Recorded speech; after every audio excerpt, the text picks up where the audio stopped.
Hi നമസ്കാരം.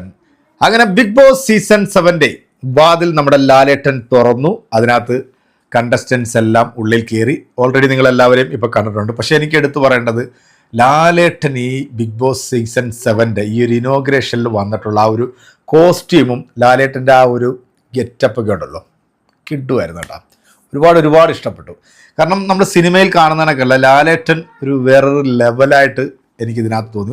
ഒരുപാട് ഇഷ്ടം തോന്നി. അത് ഞാൻ സന്തോഷം കൊണ്ട് തന്നെ പറയുന്നതാണ് കേട്ടോ. പുള്ളിയുടെ ആ ഒരു ഡ്രസ് ചേഞ്ചൊക്കെ അതിനകത്ത് എല്ലാം ഒന്നിനൊന്നിന് ബെറ്റർ ആയിരുന്നു.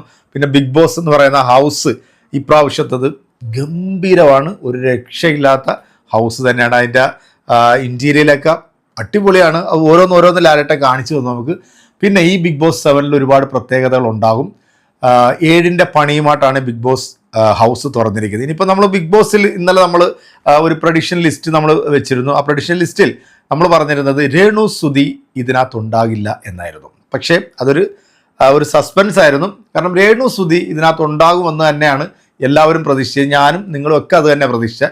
രേണു സുധീൻ്റെ ഇതിനു മുമ്പ് 2 വീഡിയോസ് ഇറക്കിയായിരുന്നു, വീട്ടിൽ ഇരിക്കുന്നതും ഇതുമായിട്ട് ഒരു ബന്ധമില്ലാത്ത രീതിയിൽ. അപ്പോൾ അത് വെച്ചിട്ട് കുറേ ആൾക്കാർ വീഡിയോ ചെയ്തു രേണു സുധീനെ ബിഗ് ബോസിൽ നിന്ന് ഒഴിവാക്കി. ശരിക്കും ഈ ഒരു സീസൺ 7 ബിഗ് ബോസിനകത്ത് ഏറ്റവും കൂടുതൽ കത്തിക്കയറാൻ പോകുന്നത് രേണു സുധി തന്നെയായിരിക്കും എന്നാണ് എനിക്ക് തോന്നുന്നത്. പിന്നെ നമ്മുടെ ശാരിക ഇതിനകത്തുണ്ട്.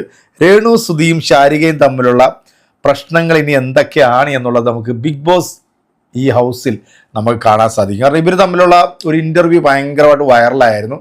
ഇതിനകത്ത് അവരവരുടെ വ്യക്തിത്വങ്ങൾ എന്താണ് എന്നുള്ളത് പ്രേക്ഷകർ ഇനി അറിയാൻ പോകുന്നേ ഉള്ളൂ. ഇവരാരാണ്, ഇവരുടെ നേച്ചർ എന്താണെന്നൊക്കെ. കാരണം നമ്മളിപ്പം ഒരു സിനിമ അല്ലെങ്കിൽ ഒരു സീരിയൽ അല്ലെങ്കിൽ ഒരു സോഷ്യൽ മീഡിയയിൽ നമ്മൾ കാണുന്ന കണക്കല്ല, ബിഗ് ബോസിനകത്ത് 24 മണിക്കൂറും ഇവരെന്താണ് ചെയ്തുകൊണ്ടിരിക്കുന്നത് അല്ലെങ്കിൽ ഇവരുടെ ക്യാരക്ടർ എന്താണെന്നുള്ളത് നമുക്ക് വളരെ വ്യക്തമായിട്ട് മനസ്സിലാക്കി തരികയും ചെയ്യും. അതിനകത്ത് ചീഞ്ഞതും വളഞ്ഞതുമായിട്ടുള്ള എല്ലാ സംഭവങ്ങളും നമുക്ക് കാണാൻ സാധിക്കും. ഓരോരുത്തരെന്താണെന്ന് നമുക്ക് അറിയാൻ സാധിക്കും. പിന്നെ എനിക്ക് ഇതിനകത്ത് എടുത്തു പറയേണ്ട ഒരു സ്ട്രോങ് കണ്ടസ്റ്റൻസ് ആയിട്ട് തോന്നിയിരിക്കുന്നത് നമ്മുടെ ഷാനവാസ്, കുങ്കുമപ്പൂ എന്ന സീരിയലിലൂടെ വന്നിട്ടുള്ള ഷാനവാസ്. മറ്റൊന്ന് അക്ബറുണ്ട്. പിന്നെ ഇതിനകത്ത് നമ്മുടെ അപ്പാണി ശരത്ത് ഒരു ഡയലോഗ് അടിച്ചിട്ടുണ്ട്, നിങ്ങളെല്ലാവരും കേട്ട് കാണുക അല്ലേ. തീയിൽ കുരുത്തത് വെയിലത്ത് വാടുമോ. അപ്പോൾ അത് വാടുമോ ഇല്ല എന്നുള്ളതൊക്കെ നമുക്ക് അറിയണം. ഇതിന് മുമ്പുള്ള ബിഗ് ബോസിനകത്തും ഇത്തരത്തിലുള്ള മാസ് ഡയലോഗൊക്കെ ഇട്ട ആൾക്കാരെയൊക്കെ നമുക്കറിയാമല്ലോ അല്ലേ. അപ്പോൾ എന്താണ് ബിഗ് ബോസ് സീസൺ 7 ഒരു വീട് അത് കിഡുവാണ്, ഗംഭീരം. കാരണം കഴിഞ്ഞ പ്രാവശ്യത്തെക്കാട്ടിലൊക്കെ ഗംഭീരമായിട്ട് ചെയ്തിട്ടുണ്ട്. അപ്പോൾ ടാസ്കും അവർ സ്റ്റാർട്ട് ചെയ്തിട്ടുണ്ട്. ആ ടാസ്കിൽ ഇപ്പോൾ 3 പേരാണ് മെയിനായിട്ട് വന്ന് നിൽക്കുന്നത്. പെട്ടെന്ന് നമുക്ക് ഓരോ കണ്ടസ്റ്റൻസിൻ്റെ പേര് നമുക്ക് എടുത്തു പറയാൻ പറ്റത്തില്ല.